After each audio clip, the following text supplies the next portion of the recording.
Pipila ka mga lugar sa Mindanao ang subling gibaha epekto sa bagyong Pipito ug hanging habagat. Dugang detalye sa live report ni Cyril Chavez. Cyril.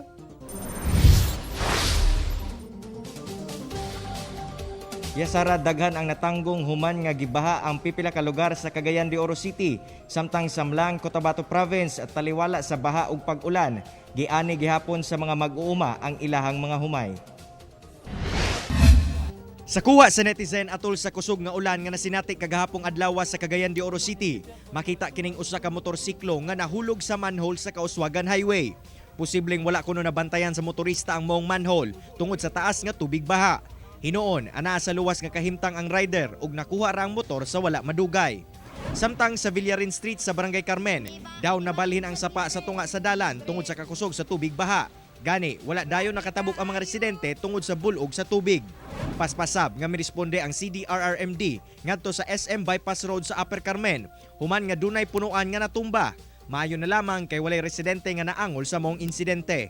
Sumala sa pag-asa nga tungod sa trough sa bagyong Pepito ug habagat ang nasinating pagbunok sa ulan sa Misamis Oriental ug uban pang lugar sa Mindanao. Karong adlaw, ano na yung mga sinati kung hapon mga pagdagong sa hapon or sa gabi dapit sa Mindanao nga ano na sa ikalit patak-patak mga pagunan pampalutupad pangilat epekto na sa localized thunderstorms. Samtang Samlang, Cotabato Province, wala na himong babag ngadto sa mga mag-uuma sa Barangay New Antique ang baha ug ulan aron mapugman sila sa pag-ani sa ilahang mga humay.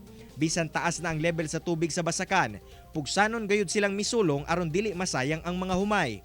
Hinoon, bisan basa na sa ulan ug nasayod sab sila nga dakong lugi, kamatikdan nga nakapahiyom gihapon sila samtang gaani dayon latag sa trapal sa basa nga humay. Sumala nila, dili na kuno kini mabaligya sa merkado tungod basa na, busa ila na lang kining paugahon aron dunay bugas pang konsumo.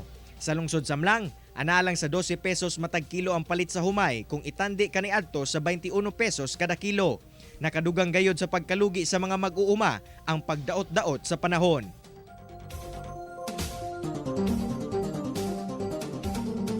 Sara pahimangno sa pag-asa nga bisan pa man dili na mabatian ang epekto ni bagyong Pipito dinhi sa Mindanao, dili matud pa gihapon kinahanglan magkumpiyansa labi pa nga posible gihapon ang mga kalit-kalit nga pag-ulan hatod na kini sa localized thunderstorm busa ilahang awhag sa publiko nga magdala gihapon og pansagang sa ulan.